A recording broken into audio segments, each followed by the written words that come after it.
Olá, pessoas. Eu sou a Kênia e estou aqui com o... Bertaldinho, sempre azul, mas Kênia tá de azul também hoje, eu estou vendo. E vai começar mais um Ânima Podcast, o podcast mais católico deste Brasil. Não é o podcast mais católico desse Brasil, nós temos gente no mundo todo, vamos respeitar a terra, então é o podcast mais católico do mundo. Isso, por favor, pronto. Os pessoal lá dos Estados Unidos, pessoal da Austrália, entendeu? Todo mundo nos vendo, o pessoal fica triste. É verdade. Assim, é o podcast mais católico do Brasil. A pessoa diz, olha, mas eu tô dando uma audiência para os Estados Unidos horrorosa. É verdade. Tô dando uma audiência para ele na África, na Austrália, na China, na Índia. Então, vamos lá. Podcast mais católico do mundo. Isso, agora foi. Tô abusada. E para conversar com a gente hoje, nós trouxemos aqui Eduardo Badu. Tudo bem, Eduardo? Tudo bem. Que Seja alegria bem-vindo. poder estar aqui. Muito obrigado. E antes de apresentar o Eduardo, olha só que gracinha que está aqui na minha frente. A gente tem esse conjunto da obra na loja animooficial.com.br, que é a imagem de Nossa Senhora, que está belíssima com os 3 pastorinhos. Eu falei, gente, eu tenho que mostrar. Para quem não sabe, nós temos essa imagem na loja, assim como a medalha que eu estou usando de Nossa Senhora, assim como terços. Eu gosto muito desse terço azul, eu gosto imensamente dele. Terço aqui, azul, ó. né? Terço azul. E é. Nossa Senhora sempre azul, Nossa Senhora do Bertaldo.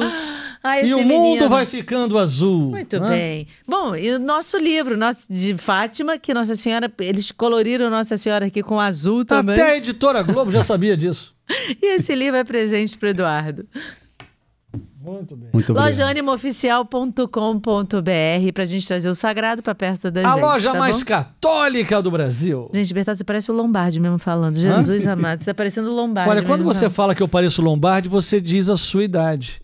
Porque a metade mais um das pessoas que estão nos vendo não tem ideia de quem é Lombardi. É verdade. Você tá entendendo? É verdade. Quando você diz isso, você diz que você assistia Silvio Santos. Né? Né? Quando pequena. Domingo no Parque. Domingo no Parque, Isso. de lei. Gostava. Você quer trocar esse carro que você ganhou por essa caneta quebrada, sim ou não? Sim!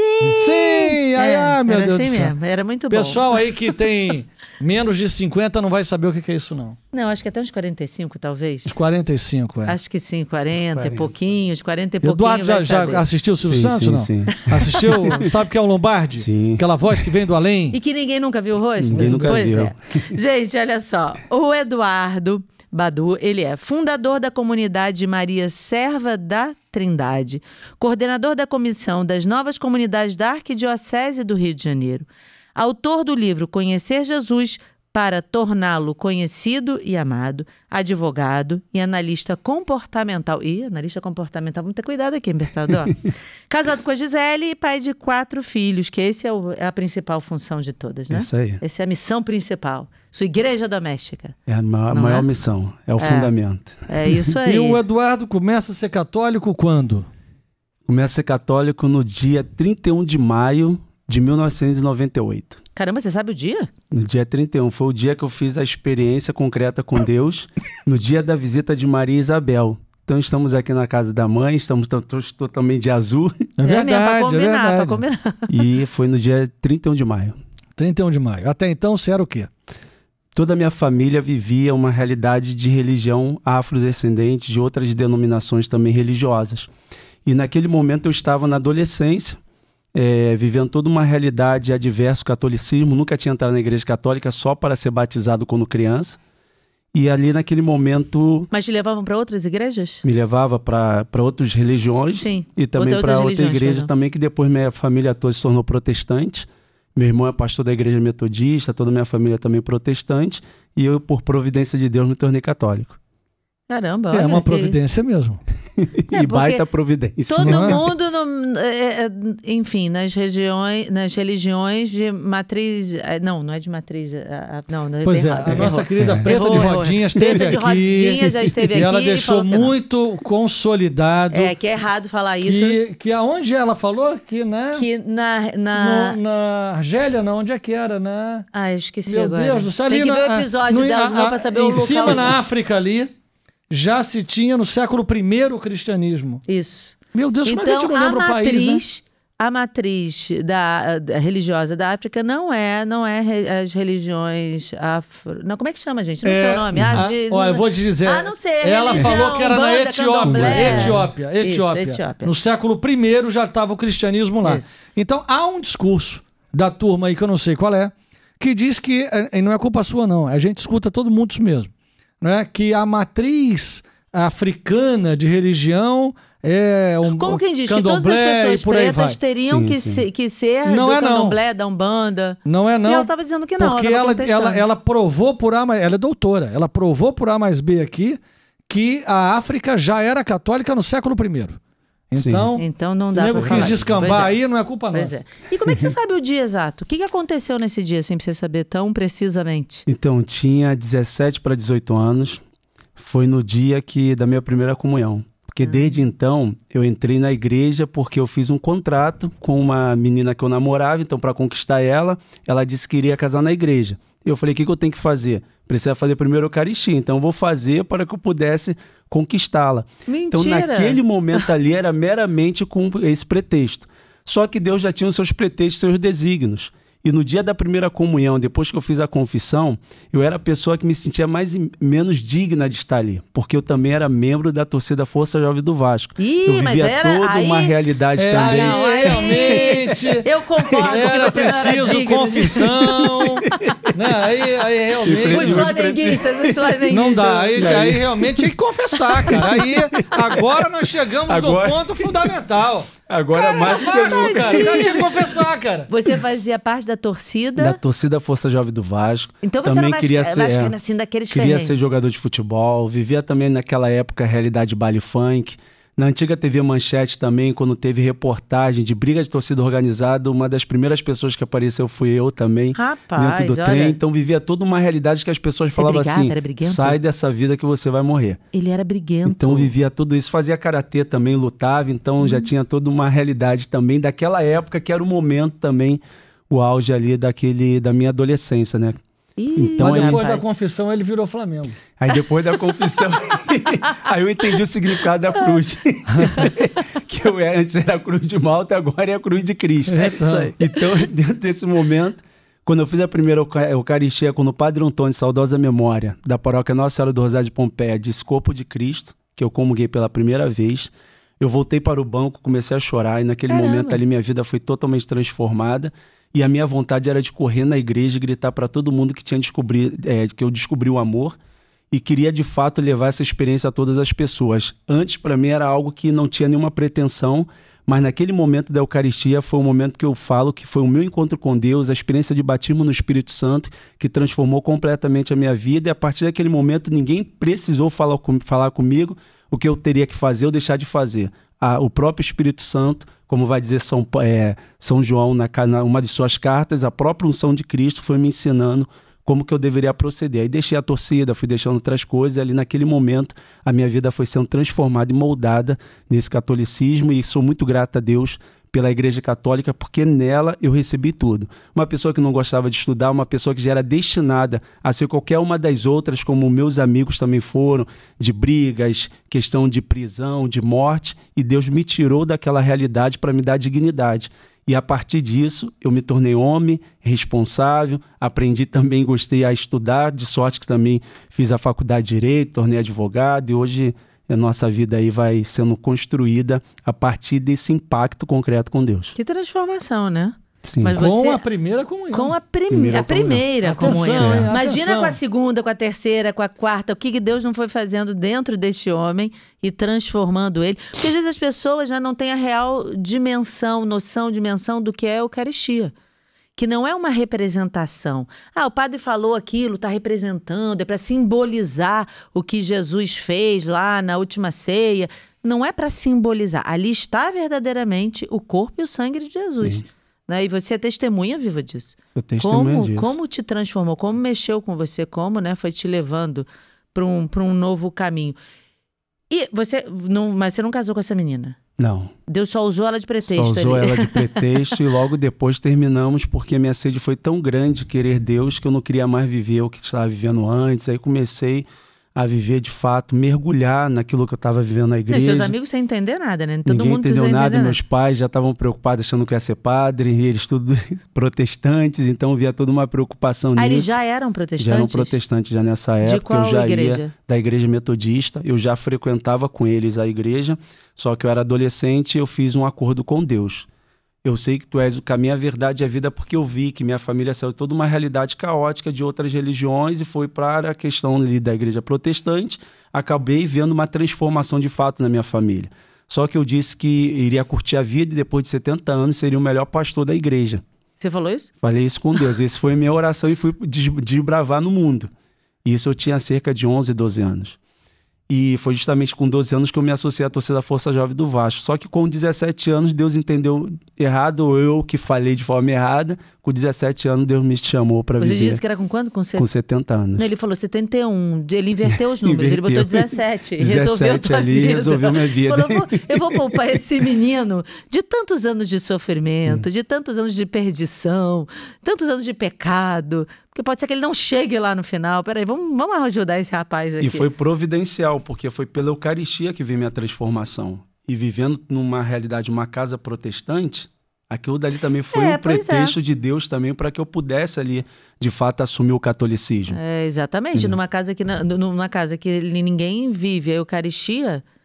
E eu não gostava também de Nossa Senhora. Não é? Não tinha nenhuma afeição também a Nossa Senhora.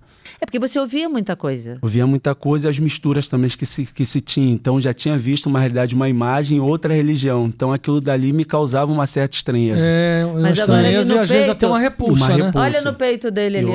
Olha ele no peito dele. Do silêncio. E aí depois eu vi que todo um chamado para viver também uma vocação e uma comunidade mariana. Então, a terceira tarde com Maria, a imagem foi da Virgem do Silêncio. Que é 89. belíssimo. Como fazem confusão com a imagem de Nossa Senhora, né? Sim. Como passam uma mensagem errada, como falam coisas erradas. E que, olha, isso é um dos motivos para o desagravo do Imaculado Coração de Maria. Um dos 5 motivos, são 5 sábados que a pessoa precisa ir. É até importante a gente falar isso para as pessoas. Nossa Senhora de Fátima pediu que fizesse o desagravo ao seu Imaculado Coração. E aí, o que nós podemos fazer, né? E isso foi dado para a irmã Lúcia e para a humanidade toda. Ou seja, para mim, para você, para o Bertaldo, para quem está assistindo. 5 primeiros sábados do mês. Então, mês de julho, primeiro sábado do mês de julho, primeiro sábado do mês de agosto, de setembro, de outubro, de novembro. Enfim, 5 primeiros sábados. A pessoa vai, você sabe disso, mas para quem não sabe, a gente aproveita e fala. A pessoa vai até a igreja, confessa na intenção de desagravar o coração imaculado. A pessoa precisa comungar, participar da missa, né, e comungar nessa intenção de desagravar. Não vai pedir por mais nada, pelo pai que está doente, pela filha que está com problema, nada. Vai só desagravar. Rezar o terço e meditar durante 15 minutos um dos mistérios do Rosário. Escolhe qualquer um mistério que queira meditar. Eu gosto da Anunciação do Anjo Maria. Medita 15 minutos sobre isso. É isso que Nossa Senhora... Só isso. Com o fim de desagravar. Com o fim de desagravar. Tudo. E quando a irmã Só que Lúcia Nossa Senhora faz 15 minutos de companhia. Exatamente. Ela disse que faria 15 minutos de companhia para quem fizesse esses 15 minutos de meditação. Por que 5 primeiros sábados? Por que não 6, não 3, não 2? Um dos motivos é pelas indiferenças e por tudo isso de ruim que é incutido nas crianças sobre Nossa Senhora. Olha só. Inclusive pelas imagens. Aí sim, pela como é que chama? Que fala quando danifica a imagem, quando quebra. Pelo vilipêndio das imagens. Também é um dos motivos, né? Então, você vê como é que a coisa funciona. Você tinha isso arraigado dentro de você. Muito forte. Isso causou um impacto, assim, uma barreira muito grande. E depois Deus foi trabalhando, eu fui entendendo e compreendendo e depois fiquei apaixonado. E você ia sozinho para missa? Todo mundo ir para a igreja protestante, você sozinho para missa? Sozinho para missa, e o bonito também que eu pude levar para minha casa também a realidade do catolicismo. Porque havia muitas influências também. Então eles tinham um respeito. Então nós, por meio do meu testemunho também, a minha casa começou a entender um pouco também da realidade da Igreja Católica. Você começou a desmistificar, né? Isso. A gente não é por isso, não é assim. Porque às vezes fica aquele rádio corredor, a pessoa ouvindo coisas, a Igreja Católica faz isso, olha lá, adoram imagem, por exemplo. Sim. Aí você começou a explicar, não, a gente não adora imagem. Aí comecei a trabalhar, catequizar, né? Catequizá-los e vendo, e graças a Deus, assim, hoje há uma abertura, tem uma abertura muito grande, e até algumas realidades que eu realizava na casa de evangelização, na comunidade, eles iam, entendeu? E respeitava. Minha mãe faleceu esse ano, né? No dia 3 de janeiro. Todas as lives que eu fazia, até mesmo rezando o terço, ela participava. Então, assim, começou também a ter todo um movimento disso. Não consegui trazê-la, nem meu irmão. Meu irmão hoje é pastor da igreja metodista, meu outro irmão também é protestante. Mas São quantos irmãos? São 4 irmãos, uma faleceu, um que é policial e outro que é pastor. Entendeu? E toda a minha casa acabou indo para a igreja protestante e eu permaneci ali na igreja católica. Firme e forte. Isso aí. Mas e aí, depois da primeira comunhão, como é que você foi caminhando na igreja e até chegar na comunidade Maria Serva da Trindade? Então, depois dessa experiência, eu já fiz o crisma. E aí depois entrei no grupo jovem, me tornei coordenador da Pastoral da Juventude na época. Que qual paróquia? Paróquia Nossa Senhora do Rosário de Pompeia, em Ricardo de Albuquerque. Pompeia, sim. E na época era o padre Antônio Garcia Alonso. E depois fui catequista. Eu trabalhei em todas as pastorais, né? Catequista, tipo Bertaldo, música, quando se converteu tudo. Também foi exatamente esse caminho. Bertaldinho foi para tudo. Exatamente. Música, então, assim, tudo. não saía da igreja. Participava, o padre falava, preciso de alguém para arrumar a igreja. É a gente tava mesmo, lá, é isso aí. Tava todo mundo de cabelo branco, mas só tava eu lá de jovem. Mas é porque foi um impacto tão grande que eu queria também retribuir tudo aquilo que eu buscava fora. Na verdade, eu já tinha sede de Deus. Todas essas experiências que eu tive fora eram um desejo de esperança de vida. Só que eu não sabia e não tinha quem me introduzisse também. Naquele momento que eu tive a experiência com Deus, que eu olhei as pessoas na igreja, aquilo dali me causou também uma certa revolta positiva. Que eu falei assim, pô, fulano é meu vizinho, me conhece, porque nunca falou que aqui estava o tesouro. E a partir daquele momento, sem saber de nada, eu fiz uma consagração a Deus de falar, eu vou anunciar a tua palavra, eu vou trazer as pessoas que estão lá fora para cá, porque aqui está o grande tesouro. E a partir disso começou a minha vida missionária, sem saber sobre comunidade, sobre missão, eu queria ser igreja. Queria corresponder à vontade de Deus. E a melhor prova do serviço não é aquela de um cargo que alguém te nomeia, mas aquele que, pela força da tua experiência, você começa a retribuir, começa a fazer, independente se está num grupo ou não. Então, assim foi a minha experiência. Comecei a bater nas casas, comecei vendo pessoas caídas no chão, que estavam alcoolizadas, pegava, levava para casa deles para dar banho, orar, e ali fazia as coisas acontecendo sem ninguém falar o que eu teria que fazer. Então, Deus foi me conduzindo e me preparando. Depois que eu trabalhei em diversas pastorais, também concomitantemente com a Pastoral Juventude, catequese, também a Renovação Carismática Católica, que aí depois eu tive o encontro também com Deus na Renovação Carismática. Eu falo com as pessoas que a minha experiência com Deus não foi ninguém impondo as mãos sobre mim, ninguém orando por mim, não foi nenhum retiro, foi na Eucaristia. E depois a Beata Helena Guerra, que agora vai ser canonizada, ela tem um escrito dela que vai dizer que o lugar de excelência para a experiência com Deus, como se chama no tocante à idade do batismo no Espírito Santo, dessa experiência forte é na Eucaristia. E eu vi isso acontecendo comigo. E foi justamente no dia 31 de maio, dia da visita de Maria Isabel. Então tinha uma barreira com Nossa Senhora, tinha todas aquelas situações que nós colocamos aqui, e no dia da experiência que eu fui gerado foi no dia dela, na qual ela estava também visitando Isabel. Ela foi te visitar também com Jesus. E ela Jesus, me visitou. E naquele momento a experiência que Isabel teve, que estava numa reclusão, Isabel estava atrás das montanhas, Isabel estava ocultando a gravidez depois de receber a graça de ser mãe. Toda aquela realidade que Isabel vivia, quando Maria entrou e disse Shalom, e Shalom significa não somente a paz, mas que nada esteja quebrado, nada esteja faltando e nada esteja fora do lugar. Era o que estava acontecendo na casa de Isabel e de Zacarias. Naquele momento ali que Isabel tem aquela experiência, eu também tive essa experiência no dia 31 de maio, sem saber. Eu só fui descobrir 10 anos depois, quando começamos a viver uma realidade de missão. E depois de um retiro para jovens, o servo de Deus, Guido Chefe, estava pregando, ele falou que Deus nos chamava para uma vida missionária. Outras pessoas que iam pregar também falavam a mesma coisa, nós não sabíamos de nada, queríamos ser igreja. Naquela época também eu tinha saído da vice-coordenação da Arquidiocese do Rio para a Pastoral Juventude.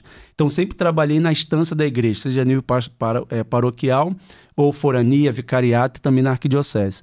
E naquele momento ali, depois da pregação do servo de Deus, Guido Chefe, Deus me deu uma locução pessoal que eu falei assim, quem quiser vir fazer a experiência, venha falar comigo daquilo que Deus quereria fazer. Só que eu não sabia de nada. Só que uma menina, né, a Aline, subiu, né, levantou da cadeira, ela e com o namorado dela na época, e falou que queria viver aquilo que Deus estava colocando no meu coração, sem eu saber. Depois começamos a... Peraí, não entendi. Ela levantou... Ela estava no retiro. Depois daquele momento ali da pregação do servo de Deus e do chefe, eu peguei o microfone e senti impulsionado a falar assim, quem quiser fazer uma experiência, venha falar comigo. Só foi isso, eu não sabia o que eu estava falando. Entendi. Você não sabia não nem sabia que nem experiência. qual era a experiência. Não sabia que experiência é essa. Você se sentiu movido a fazer isso. Em tese seria para o Ministério de Música, porque nós éramos do Ministério de Música na época. Mas depois nós vimos que era algo que Deus estava chamando para chamar também pessoas que não eram músicos. Mas aí essa moça chamada Aline, ela viu isso e falou, eu quero. Eu quero, nem sabia que experiência do que, mas falou que queria. E aí o namorado dela na época também falou. E aí outras pessoas também começaram a querer viver esse momento. Começamos a nos reunir. E alguns padres, algumas pessoas falando, é a comunidade. E ninguém queria ser fundador, aquele medo todo, aquela responsabilidade. Nós não sabíamos também o que era. E depois nós vimos que tínhamos que fazer essa experiência. E quando eu fui fazer a direção espiritual e tinha que fazer a história de salvação, que eu descobri que o dia 31 de maio de 1998, que eu fui batizado no Espírito Santo por meio da Eucaristia, era o dia de visita de Maria Isabel. E qual era a página que nós falávamos que Deus nos chamou a viver? A página da visita de Maria a Isabel. Então nós não sabíamos de nada, nada foi arquitetado. Sim. Depois Deus arquitetou tudo. Depois daquela experiência toda de fazer a história de salvação, que nós vimos o chamado de Deus ali e começamos a assumir. Aí eu falei, realmente tem para onde correr, tem que dar esse sim.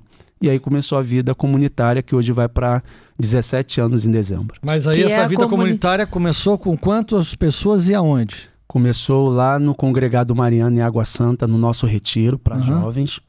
Depois nós voltamos para a nossa forania, começamos um grupo de oração. O padre, na época, o padre Cláudio Baraúna, nos chamou para ir para a paróquia dele. E ali nós ficávamos na capela, Nossa Senhora de Fátima, e ficávamos fazendo a nossa oração e convivendo. E a partir daquele momento ali, ele pediu para que nós pudéssemos ficar fixo na paróquia. Então saímos de nossas paróquias e começamos a viver como comunidade naquela paróquia. De aliança. Comunidade de Aliança, e depois tornou Comunidade de Vida, que eu fui também morar em Mangaratiba. Ficamos durante cerca de 1 ano na Diocese de Itaguaí, evangelizando a Diocese de Itaguaí. Depois dessa experiência. É Comunidade Maria Serva da Trindade. E quantas pessoas ingressaram nesse primeiro momento? Nesse primeiro momento tinha uma quantidade de mais de 20 pessoas. Já? Porque éramos um grupo que estávamos ali reunidos de música, que já tinham jovens com anseio de viver algo diferente, para evangelizar os jovens. Não era comunidade. Mas quando começou de fato a desbravar e clarificar a comunidade, as pessoas começaram a falar assim, até aqui eu vou, daqui para lá eu não me sinto chamada a isso. E outras pessoas foram ficando nesse caminho. Aí outras ficam, outras entram, outras saem, tem todo esse movimento. Aí é o processo mesmo de discernimento. Sim, hoje tem quantas pessoas na comunidade? Hoje nós temos cerca de 18 consagrados.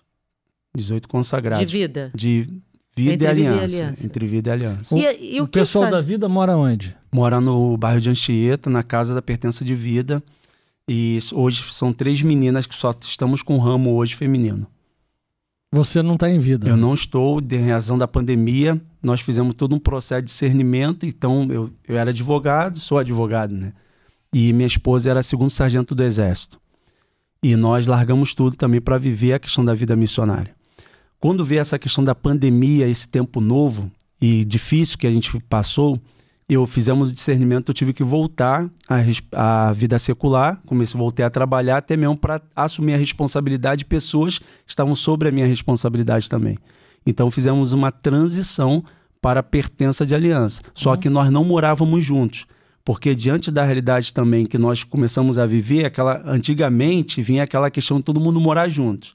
A nossa comunidade não, o casal de um lado, os solteiros do outro. Então nós morávamos em outra casa, tínhamos também um casal também que morava em outra casa e as meninas que moravam em outra casa.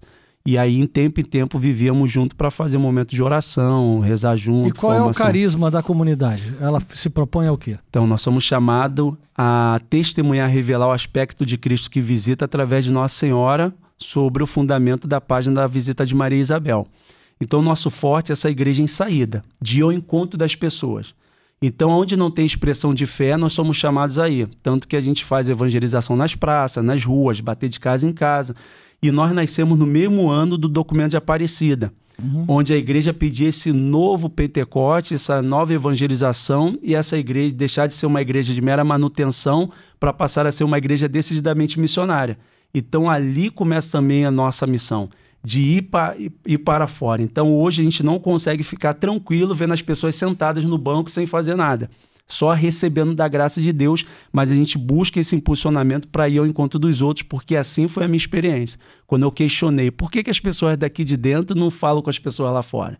E aí Deus me chamava para fazer isso, porque muitas vezes a gente quer colocar nos outros uma responsabilidade que é nossa. Então Deus falou assim, não são eles, é você que eu chamo. De fato a gente faz muito pouca, hoje pela internet talvez um pouco mais, né? Mas assim, a própria Tarde com Maria fazia uma evangelização levando a imagem de Nossa Senhora, mas não era diariamente, né? Era em alguns momentos grandes do ano e que saía. Geralmente essa evangelização está muito presa dentro do próprio aquário, né? Isso. Tem que sair, tem que ir para o mar. E é uma realidade hoje que os leigos acabam ficando muito dentro das sacristias. E o leigo, o apostolado dele é no mundo. Como vai dizer os próprios documentos da igreja. Christi Fidelis Light, número 17, vai falar isso.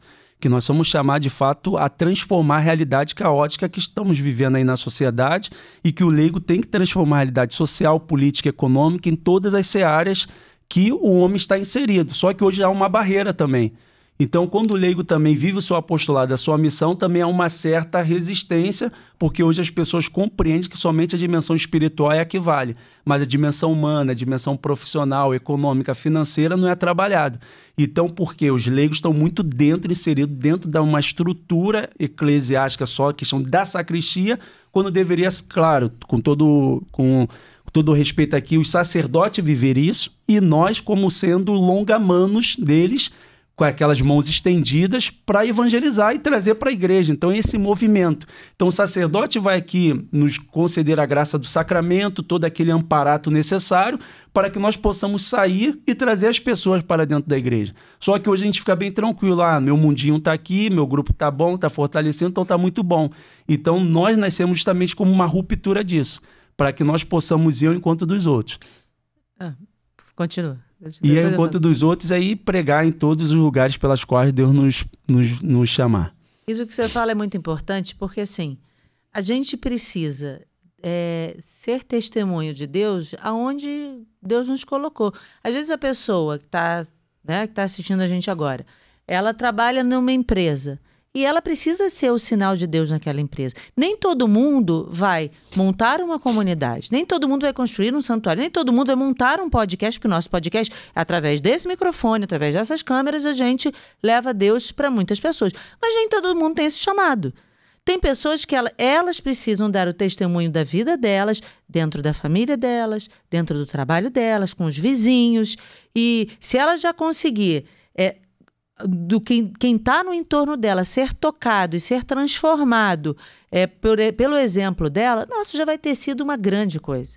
É isso que as pessoas precisam se conscientizar. E muitas vezes, né, aquela célebre frase, que o único evangelho que a pessoa vai ler é a vida da pessoa.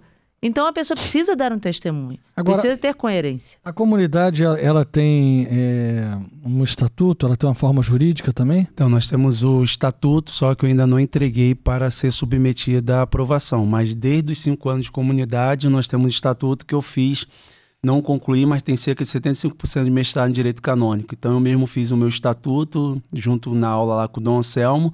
Só que é um estatuto de sociedade privada de fiéis. Isso, que é o estatuto canônico. A gente tem um estatuto civil, que é o primeiro passo que se dá para você ter uma organização jurídica civil, até mesmo para a questão de abrir uma conta, ter ali a questão do nome ali, para ter aquela organização. E o estatuto canônico, que é aquele que interessa à igreja, nós vivemos, mas não entregamos em razão de viver a experiência. Temos 16 anos de comunidade. E a gente, por eu conhecer também um pouco a realidade de estatuto, conhecer um pouco mais da realidade de direito canônico, não só o direito civil, mas o direito canônico, nós vimos que nós teríamos que fazer a experiência, sobretudo ter os mistérios, os critérios de eclesialidade bem esclarecidos, porque muitas vezes a gente não tem.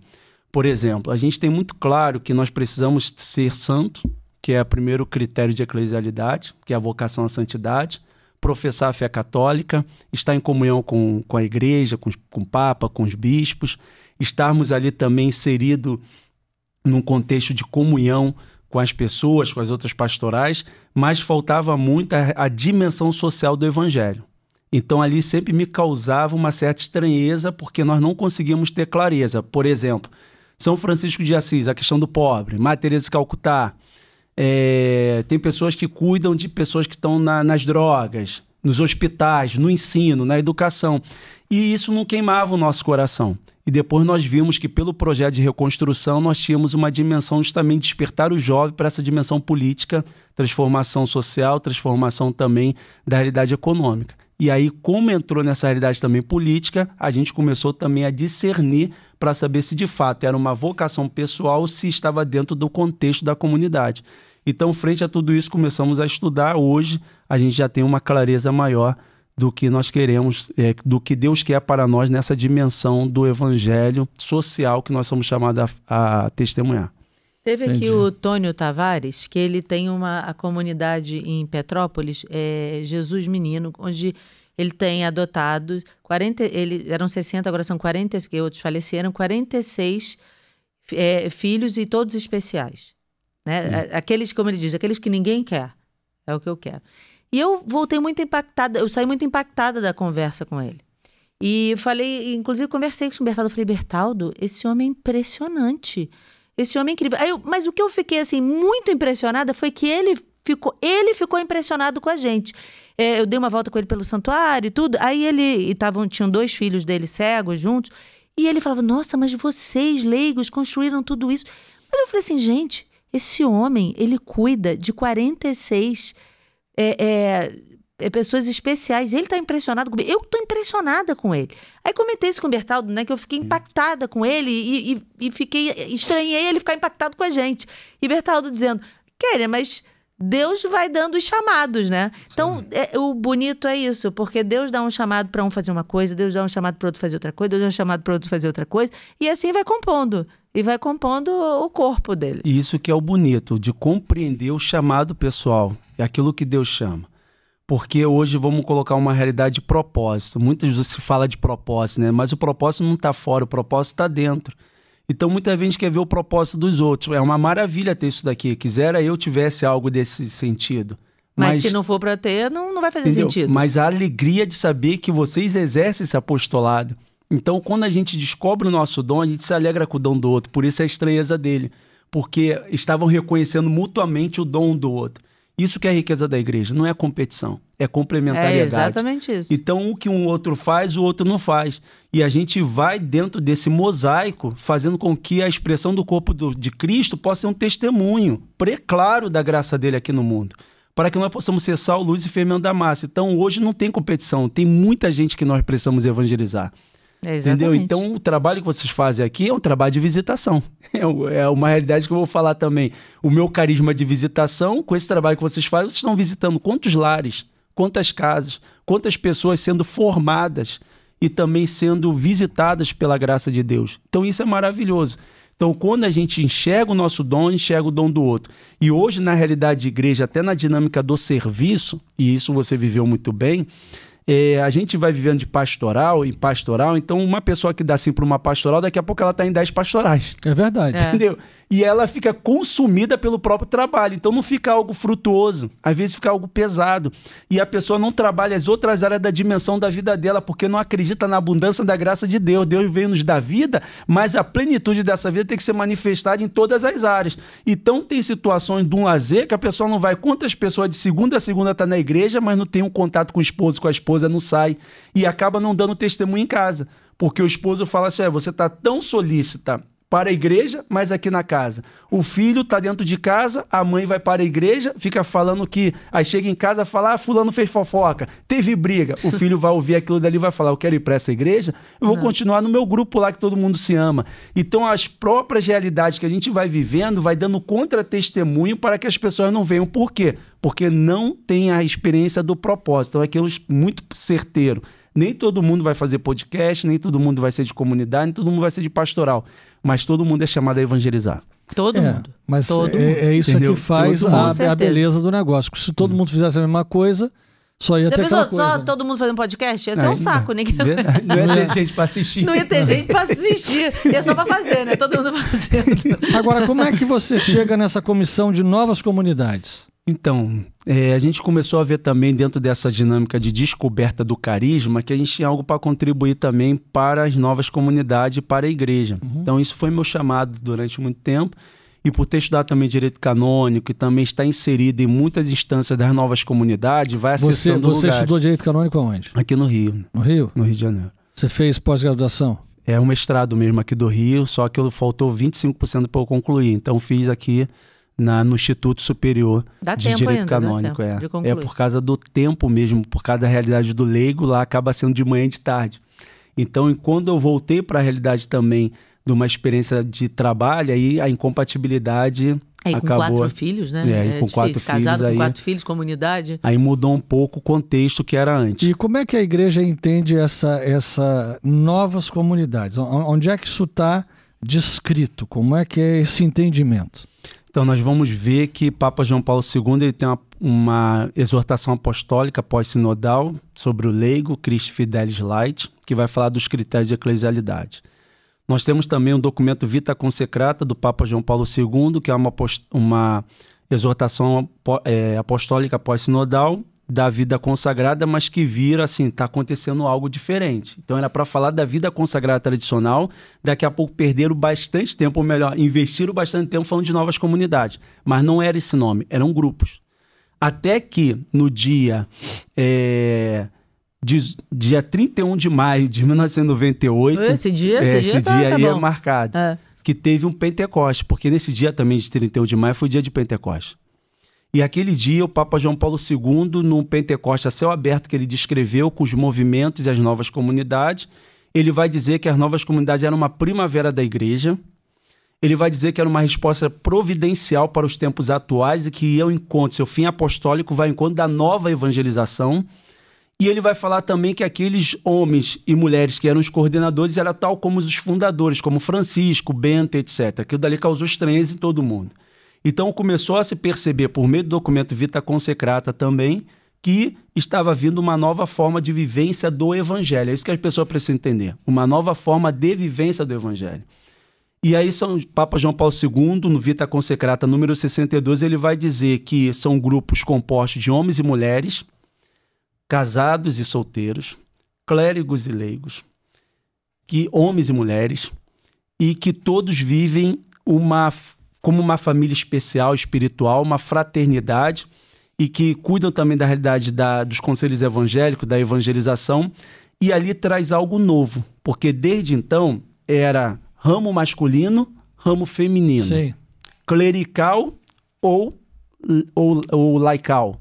Agora não, as novas comunidades veio todo mundo junto, um balaio de gato, todo mundo junto ali, como dizia Monsenhor Jonas Abib, que era um balaio de gato, né? Que era um saco cheio de gato com o Espírito Santo dentro. Mas tem vezes que o Espírito Santo sai e acabam se arranhando cada fraternidade como uma família. Mas agora veio algo novo, famílias dedicadas à evangelização. Famílias não se contentando apenas de estar na sua casa, no seu trabalho, cuidando dos seus filhos, mas queriam também contribuir para evangelizar. Então, o diferencial das novas comunidades hoje são as famílias. Tirando as famílias, não tem nada novo. A única coisa nova vai ser a mistura de clérigos e leigos compondo o mesmo governo. Então, está ali no Vita Consecrata, número 62, e depois rejuvenescendo com a igreja do Papa Bento XVI, ele vai aumentar também o critério de eclesialidade e vai dizer sobre as novas comunidades também, que são esses grupos, reiterando, né, compostos de homens e mulheres, e vai dando já uma direção de como que nós devemos viver. Só para a gente ter uma compreensão, nós temos na igreja duas dimensões. Dimensão institucional, que é a dimensão petrina, que é onde todo mundo reconhece. Mas existe a dimensão carismática, que é o ministério mariano. Então, quando o Papa Bento XVI e o Papa João Paulo II trazem isso de forma muito clara, e Papa João Paulo II ele diz que são quase coessenciais, e o Papa Bento XVI depois ele diz que é coessenciais, ele vai dizer que essas duas colunas têm que caminhar junto. Então, hoje na igreja fica uma separação muito grande. A realidade da instituição com a realidade carismática, quando há uma complementaridade, não há disputa. E a igreja, como mãe, ela acolhe todas as formas de vivência do evangelho. todos os carismas, todas as experiências. Então, as novas comunidades é uma resposta à matriz carismática da igreja que tem na visão o ministério mariano, que estava ali em Pentecostes. Então, a gente vai trabalhar a realidade do coração aberto de Jesus, que fundou-se a igreja, e essa igreja, depois, antes de ir para o mundo, Jesus envia o Espírito Santo, Maria ali presente, e a igreja sai em missão. Então, as novas comunidades é uma resposta hoje a essa dimensão carismática da igreja, no sentido fundamentando essa experiência onde está inserida. Não estamos no direito canônico, porque para estar no direito canônico, e como advogado, sabemos que precisa de um costume, precisa de um tempo, então tem pouco tempo. Os fundadores estão morrendo agora, como aconteceu com o Monsenhor Jonas Abib, então a igreja também espera o advento desses acontecimentos para ver como que as comunidades vão lidar com isso, para que tenha elemento para o discernimento. Então é uma realidade muito nova. Então ela vai esperar o tempo certo para colocar de fato um direito canônico. Só que os bispos hoje acabam reconhecendo como associação privada de fiéis, e aí é um ardionamento, assim, um inserir-se no direito canônico, colocando uma linguagem mais leiga, inserir-se no direito canônico para que nós possamos saber onde que é o nosso espaço. Então, assim, hoje não tem um documento no sentido do direito canônico, mas tem vários outros documentos que tratam sobre as novas comunidades. E aí, como é que você chegou a ser coordenador dessa comissão? Então, aí foi agora na pandemia. Eu já fazia parte, nós já fazemos parte aqui do grupo, né, que Dom Roberto, que é o responsável, vigário episcopal da vida consagrada, então em tempo tem os coordenadores. As novas comunidades estão afetas a ele. Isso. Então ele trabalha tanto o ramo da vida consagrada tradicional como as novas comunidades. Então em tempo tem os seus coordenadores. E aí eu fui eleito vice-coordenador e a Roneide do Shalom, na época aqui do Rio, que ela era coordenadora da missão aqui, no Rio, ela foi coordenadora, eu fui vice-coordenador. Só que aconteceu que assim que ela assumiu, ela foi designada para outra missão. Aí eu tive que assumir a coordenação, isso em 2019. E aí estou até agora nessa coordenação, contribuindo com a formação das novas comunidades. Só que eu também sou representante das novas comunidades no estado do Rio de Janeiro, no Regional Leste 1. Junto à Comissão Nacional para as Novas Comunidades, junto ao Serviço Brasileiro de Comunhão do CARES. Então, que também agora o Papa João Paulo II tirou a realidade da renovação carismática como grupo apenas, mas agora todo mundo é corrente de graça. Então, agora colocou o nome de CARES. Então, dentro desse nome de CARES, todos aqueles que têm essa espiritualidade carismática estão debaixo do mesmo guarda-chuva. Então, começou também algo muito precoce, muito novo. E estamos aprendendo a saber lidar com isso para que não tenha também divisão dentro da mesma espiritualidade. E que ninguém ache detentora do Espírito Santo, mas que veja que cada um também pode participar dessa missão da igreja e ser também carismático, né, nesse sentido. Então, também sou representante do Regional Leste 1. E para a igreja, essas realidades novas são sempre difíceis, né? É difícil demais, mas há documentos que dizem sobre isso. Há um documento que eu gosto muito, de 1989, que é um documento que vai falar das relações mútuas entre os bispos e os institutos religiosos, as ordens religiosas e os religiosos, e ali ele vai dizer que um carisma, ele causa certa confusão. Um carisma, ele não é rapidamente aceito, porque ele não é facilmente compreendido. Então, quando a gente vê a igreja falando isso, é justamente de que, se é um dom de Deus, o homem ele não consegue compreender de forma humana, só de forma sobrenatural, sob o efeito da graça. Então, quando um jovem está lá na igreja, fazendo a pastoral movimental, que todo mundo já está ali na zona de conforto, depois fala que tem que viver outra coisa, aquilo causa estranheza na estrutura. Então, é difícil para o padre, é difícil para os bispos e para as pessoas que estão também acolhendo esse dom. Porque imagine só, leigos que não têm formação teológica, de teologia, filosofia, responsável agora por uma família espiritual. Então não é algo tão fácil.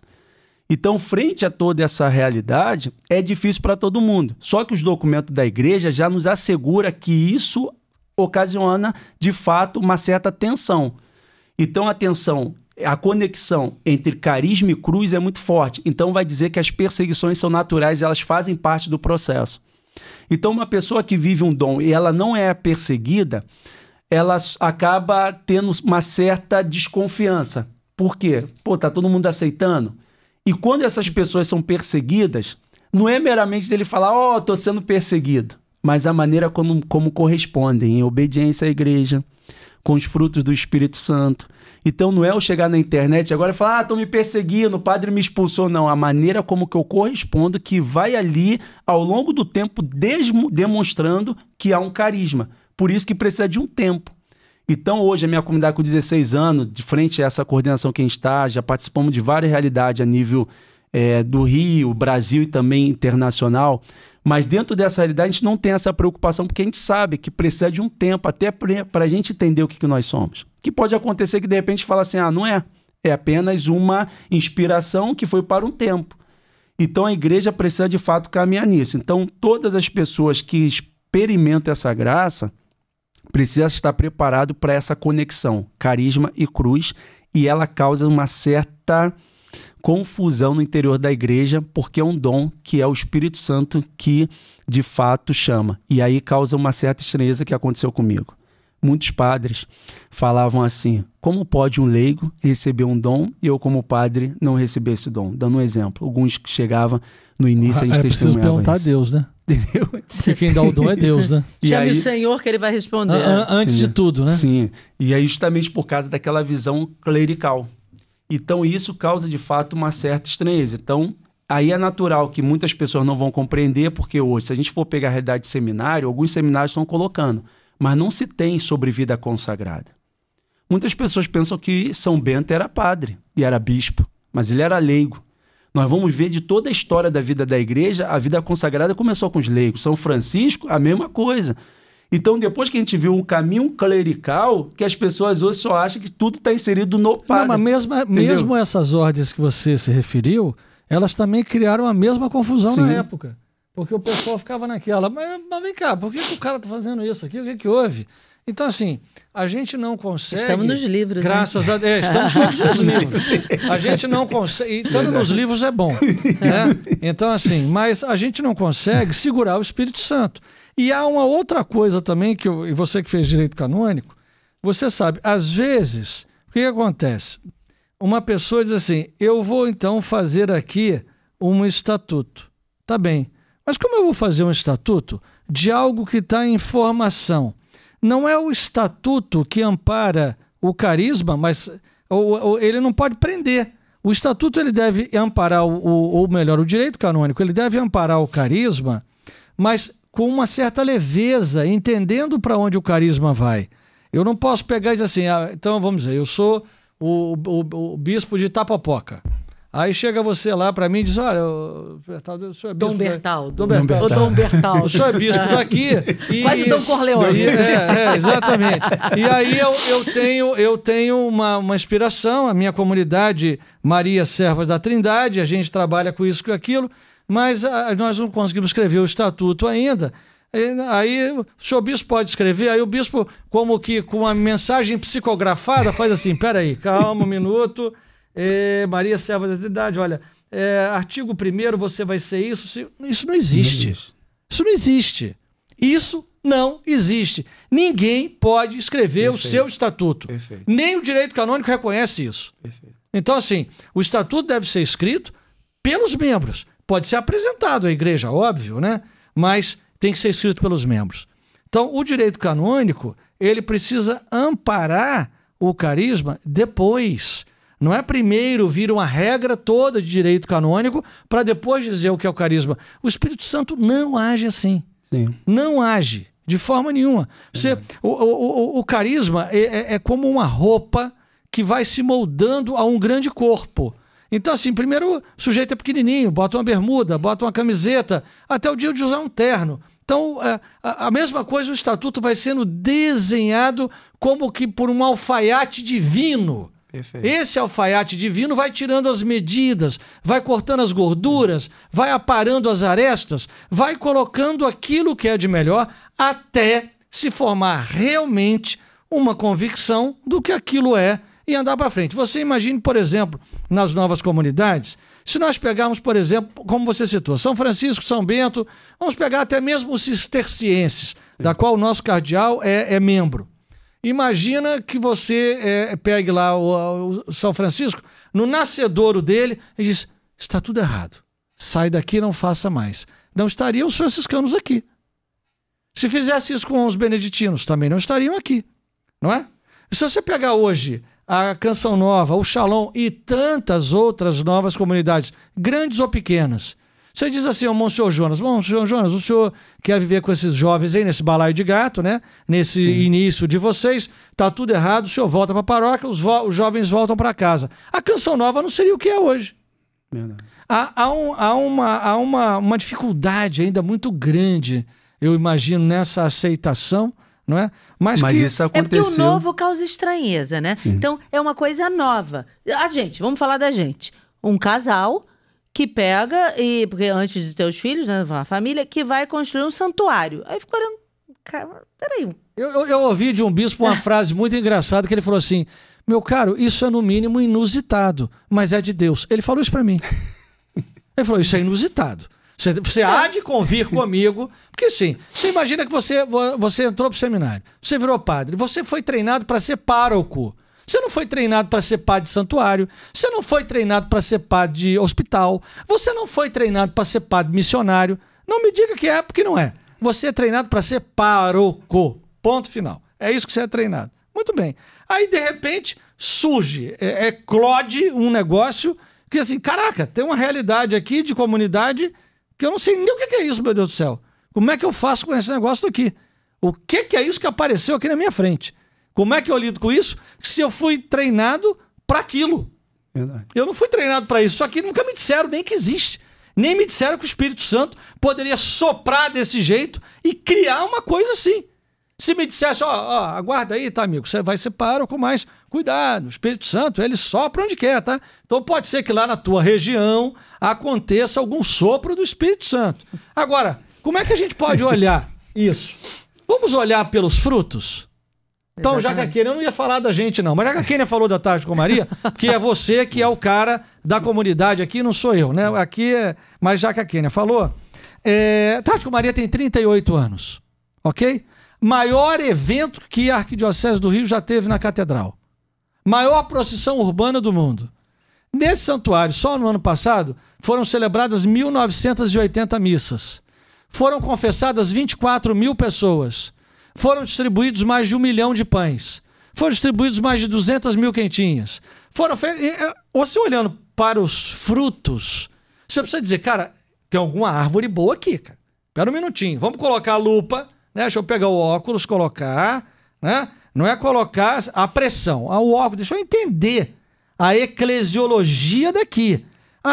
Medjugorje. Pô, não sei se Nossa Senhora apareceu em Medjugorje ou não vi. Tá bem, aqueles meninos podem estar inventando isso a vida inteira. Tá, tudo bem. Mas, e as confissões? E as comunhões? E as peregrinações? E as transformações de vida? Há alguma coisa de sobrenatural naquilo. E é preciso colocar, de novo, o óculos sem o direito canônico. O direito canônico ele vai entrar depois amparando. Olha só, a gente tem 10 anos de vida, o direito canônico ampara 5. A gente tem 15 anos de vida, ele ampara mais 5. E aí vai-se... Padre Jonas Over me disse uma coisa, que foi o seguinte, meu filho, não escreva o que vocês não vivem. Isso daqui não é uma empresa humana. Não é uma empresa em que eu vou fazer um contrato social.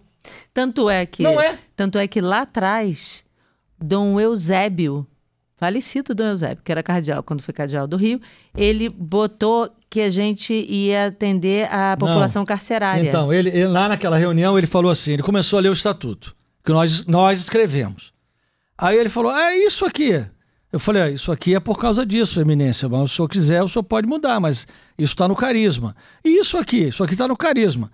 Aí ele falou, mas eu acho que vocês deveriam atender a população carcerária. Eu falei, eminência, não há nada no carisma que diga isso. Mas o senhor quer incluir? Por favor, pega a caneta e inclui. População carcerária. Tava lá. Mas quando eu fui à prisão, nunca. Mas é porque eu não visitei ninguém na prisão que Jesus mandou? Não está no carisma. Ele quis botar, botou. Lá pela Santa ele falou, achei um erro no estatuto. Falei, qual é o erro? Aqui, ó, tá faltando uma vírgula. Vírgula, tal. Aí eu falei, bota vírgula então. Eu não questionei nada. Mas não estava no carisma. Tanto é que saiu depois, porque a gente não é nosso carisma. Não é o carisma. Tem as pessoas que têm esse carisma, mas não é o nosso. carisma, não então, tá no mas carisma. Isso daí é algo que é muito importante. Então, como estou também nessa ajuda às novas comunidades, a gente fica falando muito isso. Muitas vezes a gente quer copiar e colar. Não pode. Entendeu? Muitas vezes a gente vê o outro fazendo e quer fazer. Então, a gente precisa descobrir. E quantas pessoas chegarem e falar assim, você tem de fazer o estatuto, entregar e você tem que se definir. Mas como que eu vou me definir se eu não sei nem como lidar com essa realidade que o estatuto deve prever? Até mesmo a realidade da pertença de vida. Eu fiz uma experiência de pertença de vida lá em Mangaratiba, em primeiro lugar, eu era solteiro. E era só o ramo masculino. Depois eu já estava casado para fazer novamente essa experiência que tivemos que voltar para o Rio. E agora eu tinha um ramo feminino. Como que eu, casado, homem, vou ficar dentro de uma casa com as meninas? Não dá. É outra realidade. Não dá. Então, frente a tudo isso, eu teria que saber como que elas iriam corresponder sem a minha presença ali o tempo todo. Então, por isso que o tempo da experiência, eu não posso ter pressa. Eu preciso viver. Haja vista que tudo que eu tenho vivido até hoje, até mesmo da questão de coordenação, não teve uma realidade de chegar e falar assim, você tem que ter o estatuto. Diga-se de passagem, nem São Francisco. Quando São Francisco esteve diante do Papa, o Papa não disse a ele, meu filho, vamos escrever aqui um papel com todas as suas regras de vida, tá bem? E a partir disso você trabalha. Meu filho, vai. E aí ele foi crescendo. Claro, depois a lei precisa amparar, por vários motivos. Mas no nascedouro é muito perigoso isso nas novas comunidades, porque você pode tentar sufocar ou adiar uma coisa que a graça de Deus quer naquele momento, de qualquer maneira. E não tem homem que consiga parar a graça de Deus, de jeito nenhum. Eu vejo como, sabe quando você tem uma árvore no meio da rua e aí passa, bota o asfalto, cimenta, bota ali, arruma calçado, não sei o quê, mas a força da árvore é tão grande que sai aquela raiz ali e destrói o chão. É mais ou menos isso. Se você tenta engessar uma comunidade, dizendo você vai ser assim, assim, assim, o Espírito Santo tem força. Ele vai destruir aquilo e vai sair daquela barreira, porque você não pode engessar. Você tem que ter uma reta intenção de coração, você tem que ter uma fidelidade à igreja muito grande, uma obediência, mas assim, tudo isso é preciso que... Daí eu não estou dizendo do nosso caso, é o que o Monsenhor Jonas disse. Não escreva um organograma. Não escreva. Espírito Santo não escreve organograma. Ele não escreve, ele não faz isso. Se você fizer um organograma, primeiro, for colocando as pessoas, vai dar errado. Primeiro faz, meu filho. Depois você vai dizer, olha, fulano é diaconia e koinonia, igreja primitiva, serviço e comunhão.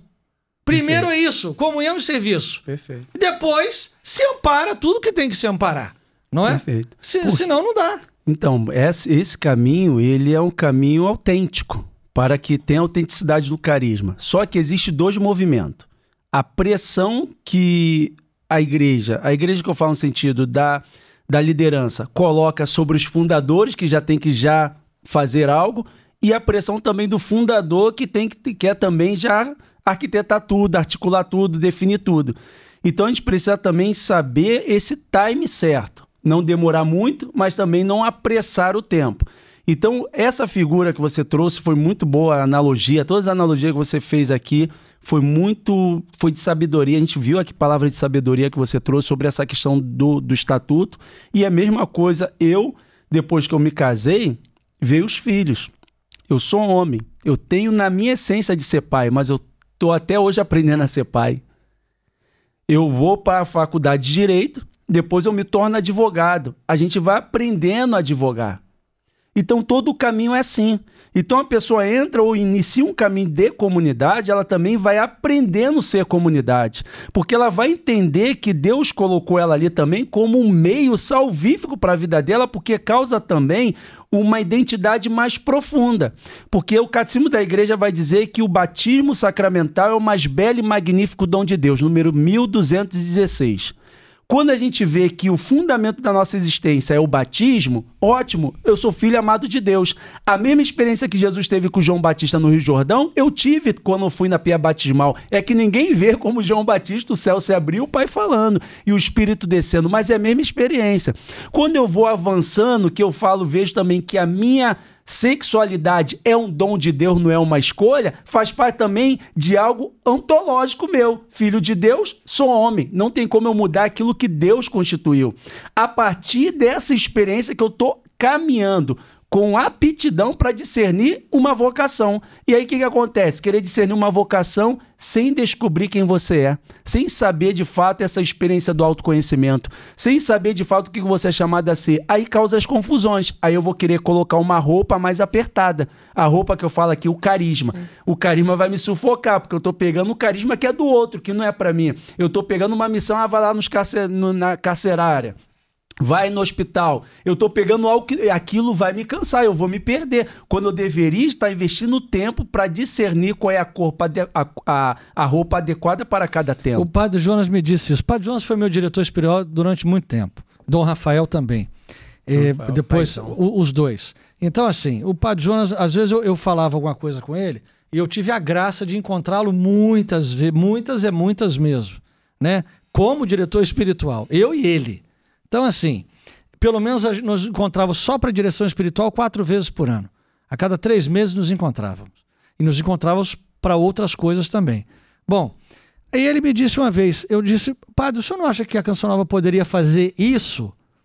Ele disse, isso não está no carisma, meu filho. Ele já sabia o que não era. Então, assim, eu acho que ao longo da minha vida eu tive um treino muito grande com ele, um amparo muito grande com os bispos, seja com o Dom Vaz, com o Dom Rafael, com o Dom Eugênio, enfim, e até hoje, com os bispos que aqui estão, mas com o Dom Edson, veja, e também experimentei um pouco do Shalom, vi um pouco do Shalom. Tanto que em determinado momento estávamos, Kênia e eu, fazendo caminho com a Canção Nova, porque nós sabíamos que Deus nos queria consagrados. Isso já estava dentro. Mas não existia santuário, não existia nada do tamanho que é hoje, absolutamente. A gente entendia que a gente tinha um chamado para servir e ainda não sabia de uma qual. forma mais profunda, mas a gente não sabia qual. E a gente falou, será que Deus quer a gente dentro da Canção Nova? E a gente foi fazer uma experiência. E aí o que Deus disse lá, no último dia da última porta do caminho? Os quero consagrados, mas não aqui.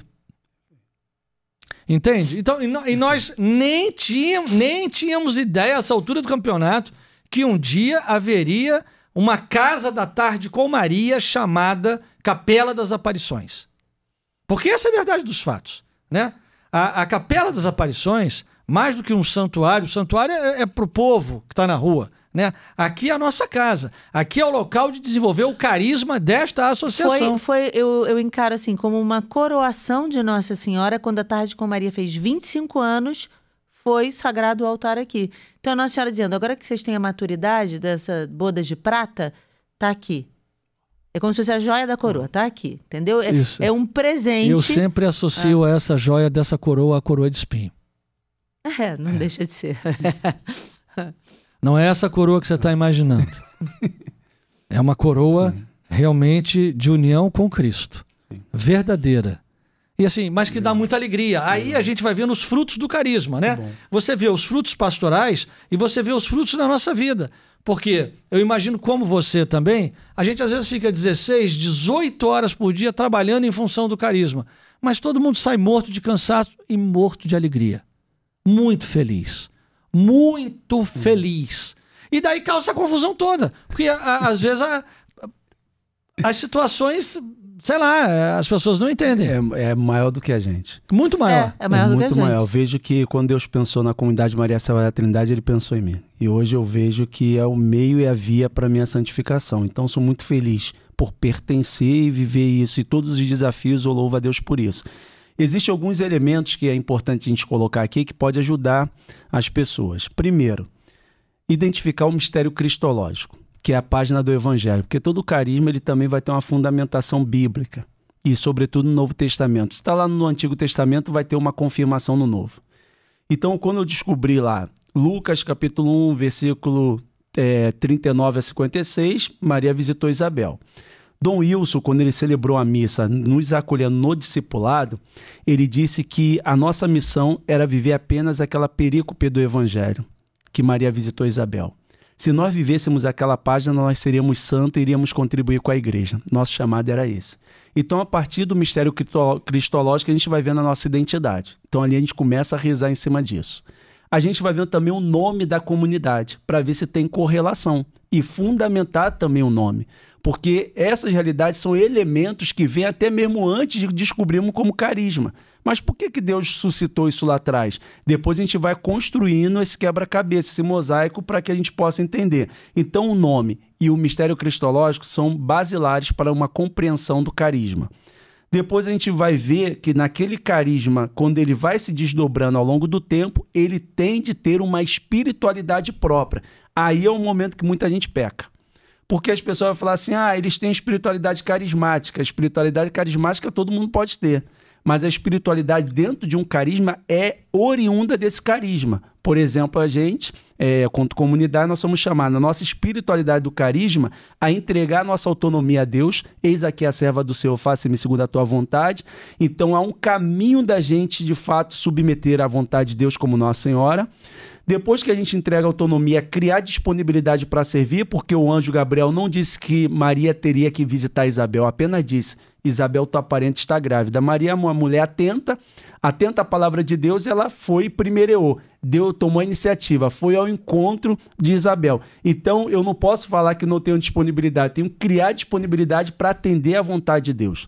E, por fim, confiar na providência de Deus, porque a Isabel, depois da visita de Maria, ela vai dizer, bem-aventurada és tu que crês, pois são divina, pois se hão de cumprir as coisas que da parte do Senhor te foram ditas. Então, naquele momento ali, nós extraímos a nossa espiritualidade, onde todos os membros da comunidade precisam viver como espiritualidade do carisma e viver esses 3 pilares com espírito de humildade, serviço e amor desinteressado. A partir do carisma que surge a espiritualidade, vem a missão. Vocês evangelizam, todo mundo canta, todo mundo faz podcast, mas a maneira como faz é diferente. É diferente. Entendeu? Então, até nisso, pode ter aparência de igualdade, mas o como... Eu vou te dar um exemplo, muito simples que você vai entender. Nós temos 9 partes do carisma, ok? E uma 10 de serviço, vamos dizer assim, de assistência social. 4 partes do carisma, se eu disser para você, você vai rir, você vai dizer, misericórdia. Então vamos lá. Isso qualquer um faz. Vamos lá. Terço, confissão, adoração e missa. Pronto, isso aqui que carisma é esse? Você tá maluco? Que tipo de carisma? Não, aí a gente entra na mensagem de Fátima e a gente vai ver cada uma dessas coisas. Quando o anjo vem e fala com as crianças, qual a primeira coisa que o anjo faz? Coloca o Santíssimo e a adoração. Eu estou em Fátima. Acabou. Você está entendendo? E ali todo o restante do carisma que puxa. Quando nós já demos 10 milhões de pães aos famintos, os pastorinhos davam sua comida às ovelhas e davam aos pobres, às crianças pobres. Não davam as ovelhas, davam aos pobres. Não, dava as ovelhas e dava aos pobres. Então... Dava para os bichos? Não dava, não? Dava, você não leu o meu livro aqui. O meu livro, o seu livro. Cara de pau, o seu livro. Vou te mostrar qual a página que tá. Não estou me lembrando. Dava as ovelhas também. Dava para as crianças. Muito bem. Então você está entendendo? Está no carisma. Quando nós vamos fazer agora em novembro, de 1 a 8 de novembro, 100 missas em 8 dias, pelos mortos, porque aqui tem um cemitério, aqui tem a igreja, você pode rezar pelo Papa, enfim, todos os pré-requisitos para você lucrar a indulgência por quem está no purgatório, está na Amélia. Em maio, Nossa Senhora diz o quê? A Amélia ficará no purgatório até o fim do mundo. Então, pode parecer, né, que é algo muito comum, e até é porque é comum a igreja toda, mas nós fazemos por causa do carisma. E é por isso que ganha força. Ganha força porque vem não de uma invenção humana, mas de uma invenção de Deus, de um carisma. Quando Deus te dá o carisma, como deu a nós, ele pega assim uma pastilha, digamos assim, de energia atômica, né? Como se fosse uma grande semente. Dentro dessa semente há todo o carisma, só que você precisa de um tempo para ele crescer e você descobrir. Deus já deu todo. Você é que vai descobrir ao longo do tempo. E até Deus tem uma digamos assim, que Deus me perdoe, é uma didática, vamos dizer assim, uma didática que Deus não fala de uma vez só. Porque ele tem que preparar o homem. Ah, a gente assusta. Se ele não prepara o homem, tu já tinha dado. O Bertaldo tinha jogado falou, 10, o Bertaldo meu irmão. chegou outro dia pra mim e falou assim: Kênia, se lá no início você soubesse tudo que ia acontecer, o que você faria? Ficava? Eu falava, eu sairia correndo. Claro! Eu saía correndo. Óbvio! Você tem dúvida disso ou não? Já estava correndo já há muito tempo. Já dizia, olha, obrigado. Eu vou enfrentar tudo isso, mas não muito vou obrigado mesmo. pela escolha, mas acho que tem alguém mais forte do que eu, e até logo. Não. Eu ia falar, não sou capaz de suportar Não sou isso. capaz disso. Entendeu? Então. Agora, o que você pode dizer para quem está assistindo e que fala assim: mas eu não sei se eu preciso entrar numa comunidade. Como é que eu sei? Como é que eu sei qual é o meu chamado? Tem isso, a pessoa fica às vezes assim, eu não sei onde eu moro, porque tem gente assistindo, como o Bertaldo falou no início, brincando, mas é verdade, no mundo todo. Então, tem gente no Canadá, tem gente na Alemanha, tem gente não sei onde. É o podcast mais visto no planeta Terra. Tá vendo? Alô, acorda. Por favor, hein? Como é que as pessoas falam, poxa, eu queria pertencer a algum lugar, mas como é que eu sei se aquele local é meu? Então, essa é uma grande dúvida de inúmeras pessoas. Deus me inspirou a escrever esse livro justamente numa proposta de conhecer Jesus para torná-lo conhecido e amado, numa experiência que a pessoa precisa entender. Deixa eu dar uma olhada aqui nele. E daqui é de vocês mesmos. Obrigada. E aí, esse conhecer livro, Jesus. Que é uma experiência de mas tem mostrar... que fazer dedicatória, hein? Que é a experiência de mostrar para as pessoas que quando Jesus chamou os seus discípulos, a partir da experiência, eles já foram chamar outro irmão. Entendeu? Chamou João, vai lá, João e Tiago, João e André. Depois, João foi chamar o Tiago e André foi chamar Pedro. Então, essa experiência que a pessoa faz com a palavra, ela já vai por si só compartilhar as outras. A samaritana, ela fez a experiência com Jesus, ela voltou para a aldeia dos samaritanos, aquelas pessoas foram lá para ver quem era Jesus. Então, quando as pessoas perguntam qual é a vontade de Deus, precisa também conhecer a palavra de Deus. São Jerônimo, ele vai dizer, desconhecimento das Escrituras é desconhecimento de Cristo, autor das Escrituras. Por isso que eu falei do livro, no sentido de que Papa Bento XVI, ele falou que nós teríamos que treinar, educar o povo na palavra de Deus. E a fé, vai dizer São Paulo, vem por ouvir a pregação da palavra. Entendemos que a palavra de Deus para nós não é só a Bíblia, é também a Sagrada Tradição e o Magistério. Então as pessoas hoje ficam querendo buscar a vontade de Deus, mas ela também não busca essa comunhão, essa intimidade, de ouvir a voz de Deus, de ter intimidade e comunhão com Ele. Então, primeira coisa é a vida de oração. A metodologia básica para descobrir a vocação é a oração. E quando a gente toca na via do autoconhecimento, a gente vai olhar nossas vidas sobre a ótica do Criador. E aí a gente descobre o que é o propósito. Então aqui eu vou dar uma reflexão. Ou seja, quem está vendo, primeira coisa tem que rezar. Rezar, primeira coisa é rezar. Para conseguir ouvir a voz de Deus. Senão como é que vai saber que caminho que eu vou? Mas você vai agir na própria casa. Eu acho que tem que fazer uma busca. Por exemplo, nós na Canção Nova, né, quando estávamos lá, nós estávamos verdadeiramente buscando a vontade de Deus. Se o senhor dissesse, consagrem-se na Canção Nova. Estava consagrada a Canção Nova, não estava aqui. Entendeu? A gente ficou então, também sem entender na busca depois. sincera da verdade, você vai encontrar o seu caminho. Tem que ser uma busca sincera. Não é ficar pulando de pipoca em galho, não. Mas uma busca sincera mesmo. Acho que esse teu livro vai ajudar, que tem até pergunta e resposta, né? Não, então, aí no final eu faço justamente o estudo bíblico, para que as pessoas possam fazer a Lexio Divina. Porque muitas pessoas querem acessar a palavra, mas não sabem como acessar. Explica para as pessoas o que é a Lexio Então, Divina. aí tem 4 passos. Então, pela via da oração, a pessoa pega a palavra, então por meio de 4 passos ela vai ter um método seguro para ler a palavra, que a primeira é a Lexio, é a leitura. Então, primeiro eu leio a palavra, leio 1 vez, 2, 3 vezes, para apenas ler. Naquele momento que a gente lê, a gente está recebendo o alimento consubstancioso, para que nós possamos depois triturar, que é a segunda parte, que é a meditação, que é o ruminar. Então eu pego depois um versículo e fico ali ruminando aquele versículo. Fico repetindo aquele versículo. Depois eu vou preparando para o terceiro passo, que é a oração. Então, por meio daquilo que eu li, agora eu vou rezar junto com a palavra. E, por fim, a contemplação, que não é apenas ficar contemplando a realidade de fora, assim, a natureza, ou seja o que for, mas contemplar o que Deus falou conosco naquele dia. E, a partir daquele momento, como que eu posso também colocar em prática e transmitir esses valores às pessoas? Então, esse método da Lexio Divina ajuda as pessoas também a fazer uma Lexio da própria vida e descobrir a sua vocação, por causa da realidade do propósito. O que nós entendemos de propósito? Aquilo que nós sabemos fazer muito bem. Se nós amamos fazer o que nós fazemos muito bem, e se há pessoas que serão edificadas. serão impactadas. Se for no aspecto profissional, como vai dizer Jim Collins, vai ter alguém que vai pagar por isso. Então, tanto no aspecto espiritual como profissional, a gente também vai ver qual é o nosso dom, qual é o nosso chamado, mesmo não sabendo.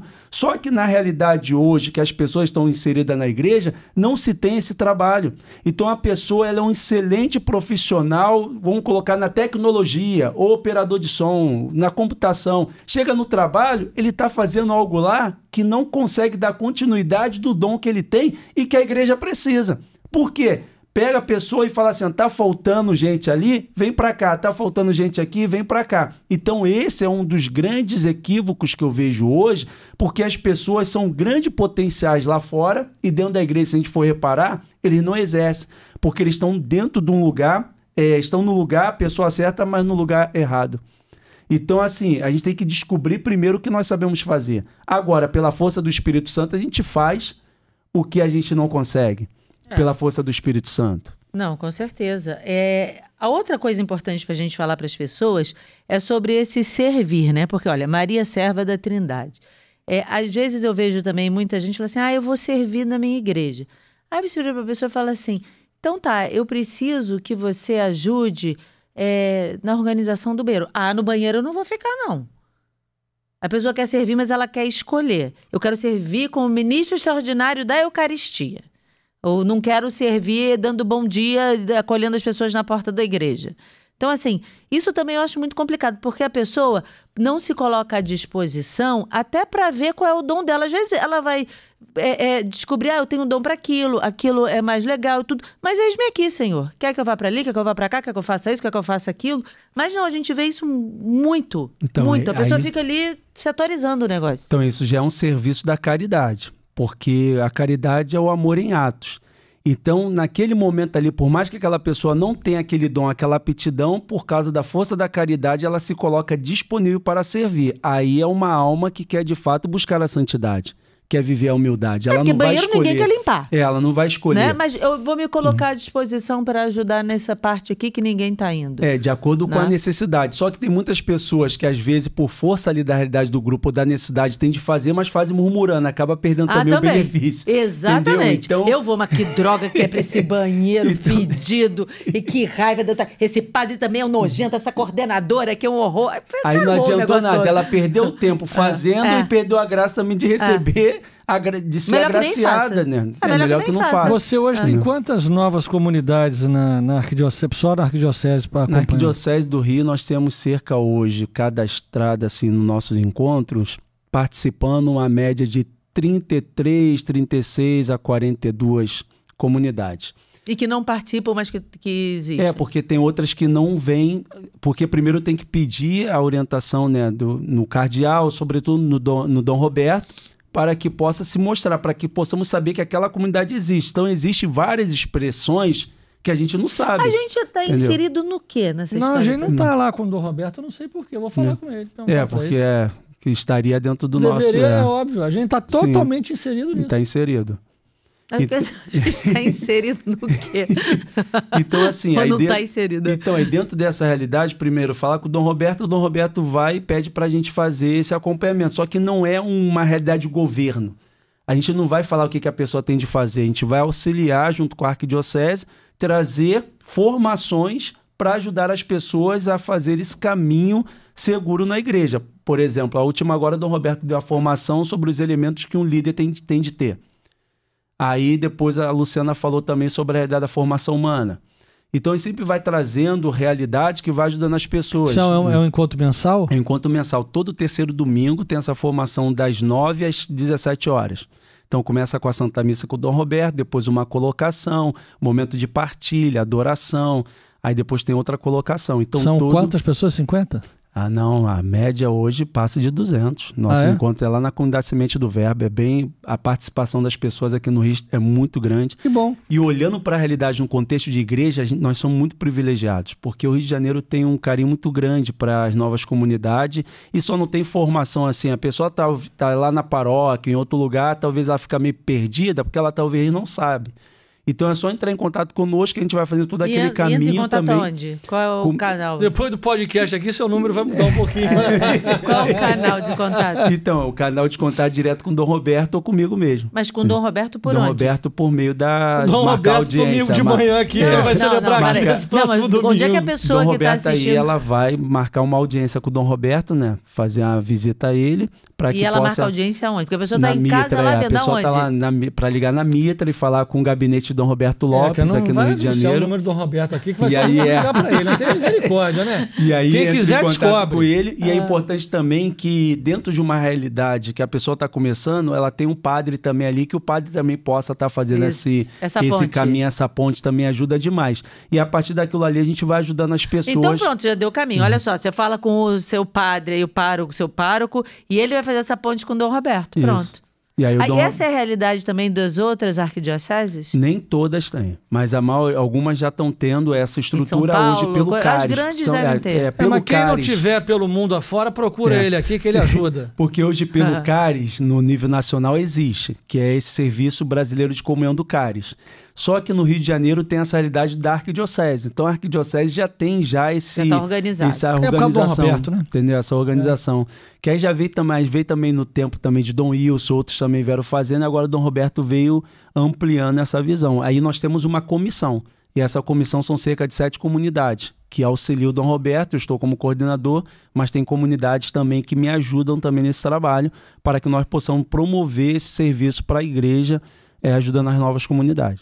Isso é Muito bem. excelente. E onde as pessoas encontram o seu livro, que é Conhecer Jesus para torná-lo conhecido e amado? Bonita a capa. Foi o o Barba, né? O Gradstone. Ah, ele é um ótimo O artista. Gradstone, Uma Da vez eu Pequeno Rebanho, da tentei, comunidade eu Pequeno falei Rebanho. assim, tentei um contato, mas houve um desencontro. E Ele é tem uma formidável. arte muito bonita. Ele é formidável. Você conhece ele? Sim, sim. Ele faz um trabalho muito bonito. E aí pedimos para ele fazer a capa, que aí ele fez a capa e foi um presente de Deus. E também o padre Roger Luiz da Canção Nova, Sim. né, que Sim. celebra as missas, ele que prefaciou também o livro. Legal. ali. E onde a pessoa encontra o seu livro? Então hoje na editora Sagrada Família. Mas para a pessoa pedir, ela encontra na porque internet. na internet. Só que hoje, eu particularmente, a gente não tem mais nenhum exemplar, estamos para pedir.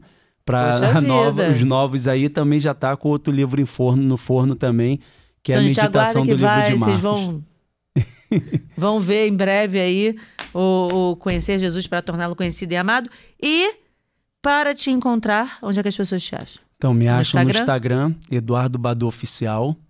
E me acham também aí nos Badu? encontros das De onde comunidades. veio Badu? Badu veio de criança, ninguém sabe até hoje. Meu nome é Eduardo e chamaram de Badu, só que hoje as pessoas que quando me conhecem chamam de Eduardo. Depois que sabem que é Badu, ninguém me chama de Eduardo. Só Só Badu. fala Badu, Então Badu. podia ser o Instagram podia ser Badu, né? Eu coloquei Eduardo Badu. Tava Não, Eduardo botou Ribeiro, Eduardo mas botei Eduardo porque ninguém ia Badu. saber quem é Eduardo Ribeiro. É. Então ficou Eduardo. Inclusive aqui no livro ele assinou Eduardo Badu. Eduardo eu- Badu acabou assumindo eu- porque tem algumas pessoas que não gostam de chamar de apelido, então gostam de chamar de nome. Então, para contemplar todo mundo, eu deixei o Pronto. nome e deixei o apelido. Olha, eu Tá bom. descobri hoje que eu seguia ele no Instagram. Tá vendo? Eu fui ver o Eduardo Badu, eu sigo ele aqui, meu Deus do céu. Nem sabia. Então, gente, para Porque eu acho encontrar... que eu vi você falando Sim. alguma coisa que interessou de comunidade e tal. Eu, vou seguir esse cara. Ah, legal, legal. É isso. Só uma coisinha, você é analista comportamental, é? Eu fiz o Peraí, gente, curso não- de analista de perfil comportamental. Que existe O a que realidade isso dos quer dizer? temperamentos, né? Sim. Nós conhecemos temperamentos. Só que existe o William Moulton Marston, que ele trouxe agora uma realidade do perfil comportamental. Que não é tratar da pessoa que tem alguma patologia, anomalia, mas sim das pessoas normais, que toca na personalidade, que é o dominante, o influente, o estável, o conforme. Que é uma... Então, além seria de uma sanguíneo- evolução. Seria uma evolução. Sanguíneo. Agora tem mais esses 4? Esses 4. Porque isso aí Como toca... é que são os 4? Dominante. Influente, conforme, estável. Porque Conforme, estável. toca mais numa realidade hoje de empresa para você colocar a pessoa certa no lugar certo. Isso é legal. Aí a pessoa, por exemplo, Bertaldo é um colérico, já sei, Bertaldo é um colérico dominante. Isso aí. Não precisa nem dizer. Não, faz essa analogia aí. Bertal Faz dá essa um Eu analogia. estou a sanguínea influente. Influente. Não, Isso Aê, aí. eu tô boa no Bertaldo negócio. não, Bertaldo é estável, E aí- completamente estável. É muito estável. Muito E aí estável. hoje eu ajudo as pessoas Mas não fazendo significa análise. que seja instável, não é isso? Não é instável. Ó, já peguei a Isso manhã aí. do negócio. A Tô ligado. instabilidade, porque assim, o dominante e o influente, numa linguagem futebolística, é aqueles que estão no ataque. O estável, conforme é que eles estão na defesa. Então, descobriu-se que a questão das empresas quebrarem é porque as pessoas certas estavam nos lugares errados. Então, começaram a fazer de fato isso e aplicar isso e está dando muito certo. E casais hoje também são restaurados por causa disso. No meu caso, eu sou dominante, trazendo a questão do perfil comportamental, dominante e influente. A minha esposa é estável. Dominante influente não, dominante colérico. Você Dominante e influente. Ah, você os pode ter dois? Pode ter dois, pode ter até 3 nele. E aí, cientificamente, você tem uma análise que é um sistema que a gente disponibiliza, que de acordo com as perguntas você classifica, e é cerca de 99% de precisão pela Universidade do Ceará. Então a gente faz todo o mapeamento ali, depois faz a devolutiva, faz todo o acompanhamento, ajuda as pessoas, porque hoje as pessoas falam questão de bipolaridade. Tem pessoas que têm a influência e têm a estabilidade ou a conformidade. Então, às vezes, as pessoas não sabem lidar com perfil antagônicos. Então, eu e minha esposa tínhamos perfil antagônico. Então, tinha muitas coisas que, na minha cabeça, a mulher é multitarefa. A mulher faz tudo ao mesmo tempo. Só que a minha esposa, sendo estável, ela é específica. Ela faz uma coisa de cada vez. E aquilo me dava um nó na cabeça. Como e assim, aí eu negócio queria é? que ela fosse ela queria que eu fosse ela. A partir desse momento começamos a ver que eu era a pessoa do ataque, ela era a pessoa do planejamento. Hoje a gente trabalha junto e vai viver nessa complementariedade, compreendendo um pouco mais. Ah, eu vou fazer esse negócio aqui também. Depois eu vou chamar ele pra gente fazer isso Entendeu? diretamente. Eu gostei disso. Ajuda muito. É, Que interessante. Eu quero saber o que você é. Se você está no Eu sou, ataque será ou que na eu sou um defesa. só? Será que Porque eu tenho até a mais? maneira de falar com as pessoas também, porque até os próprios colaboradores. Então a gente sabe também como pedir algo. Por exemplo, vai pedir algo para o estável, no nosso caso, bem para frente, eles ficam todos travados. Então, quando a gente dá uma previsibilidade e dá um tempo, eles têm mais confiança de exercer. Então, tem muitos dons que estão sendo hoje prejudicados justamente porque não sabem lidar com as pessoas. Que interessante Então, hoje, isso. dentro de uma realidade de empresa, dentro de uma realidade de família, até mesmo da realidade de igreja, ajuda muito. Até como falar com a pessoa. E como é que a pessoa descobre isso? É só me chamar lá no Instagram lá que eu faço a análise da pessoa, faço também todo esse trabalho. Também que é um serviço trabalhoso com isso na Agora, internet. todos legal. os programas eu tenho tirado foto da minha garota, Gente, porque a minha figurino, garota né? ela fica muito bonita fazendo programa. Existe, porque E eu não é tiro temperamento. fotos. Como é que chama isso? Oi? Que você falou que faz? Perfil comportamental. Existe no perfil comportamental, tem que criar um pro Bertaldo. Figura. O cara que é figura tá dentro. Entendeu? É Bertaldo, Só que só um parêntese, que muitas empresas estão fazendo a questão do perfil comportamental, que é o DISC, que é a teoria DISC. Só que a nossa também, além de ser teoria DISC, também tem um tipo psicológico de Jung, que é a extroversão e introversão, e os valores também. Porque muitas pessoas são influenciadas pelos seus valores. Então Sim. é classificado alguns valores para tocar também na realidade das crenças limitantes. Então uma pessoa que hoje não sabe lidar com o dinheiro, o valor econômico dela é muito baixo. Uma pessoa, a questão do social também, o valor, tem gente que gosta de doar, se doar, acaba tirando o próprio bolso e ficando sem. O valor social dela é muito alto e o valor econômico dela é baixo, então tem que equilibrar. Então tem todo um trabalho também que é feito dentro dessa teoria para ver tais comportamentos, tais padrões e ajustar essa pessoa. Muito Vamos bem, fazer gostei depois- disso. Bertaldo, colérico, dominante e figura. Não, Pronto. eu vou fazer também o do Andrezinho. Depois nós vamos fazer Do André, a análise O dele é dele. influente É. 100%. Vamos fazer do Andrezinho, viu? O André é Saber o influente. que ele é. Influente ovelhinha. Ovelhinha, ovelhinha. Piada interna. Piada interna. Ovelhinha influente. Não, piada interna, ninguém entendeu essa.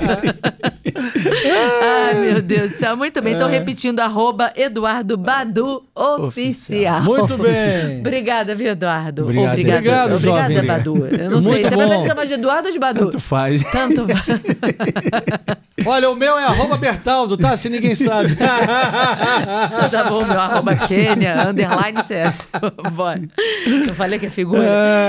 Gente, vocês, peço pra vocês que se inscrevam no canal. É importante se inscrever no canal. Por o favor, YouTube né, entende. gente? O YouTube entende que Misericórdia, você se inscreve gostou. logo nesse canal, rapaz. É importante você comentar, você deixar o like, teu coração, bota lá o coraçãozinho, tudo, coraçãozinho não, mãozinho, sei lá, tanto faz, o que? Mãozinho ou coraçãozinho? Ah, bota o que tiver. O like é coração, eu penso. A mãozinha no é joinha. YouTube? Ah, o like é o like. O like é assim. No YouTube é like, Viu? No YouTube é like. Tá vendo como é que a gente pega os outros? Você não botou like. Eu boto sempre like na Anima. Eu boto, mas é que eu tô confundindo com o Instagram. É muito coração, mão. A gente pega os outros então, é assim. Deixa o seu like. Faça seus comentários. Encaminhe esse episódio para outras pessoas. Também é importante compartilhar. Agradecer ao pessoal do Deezer, Amazon Music e Spotify. E segunda-feira nós temos... Anima Saúde, o podcast mais saudável do mundo. Não perca! Bertaldo estratosférico, não é mais Gente, nada é verdade. do Brasil. Eu vou trazer no próximo podcast a nossa lista dos países. Estamos em 180 países. Então, o seu podcast mais visto no mundo. Fazer o quê? É isso aí. Eles que fazem isso. Isso aí. Eles, eu agradeço a vocês. Muito bem. Muito obrigada. Eduardo, okay? Obrigada, viu? Obrigado. Gente, fiquem com Deus. Beijo Valeu, grande. a tutti quanti. Tchau, Beijo. tchau. Beijo, Bertaldinho sempre azul.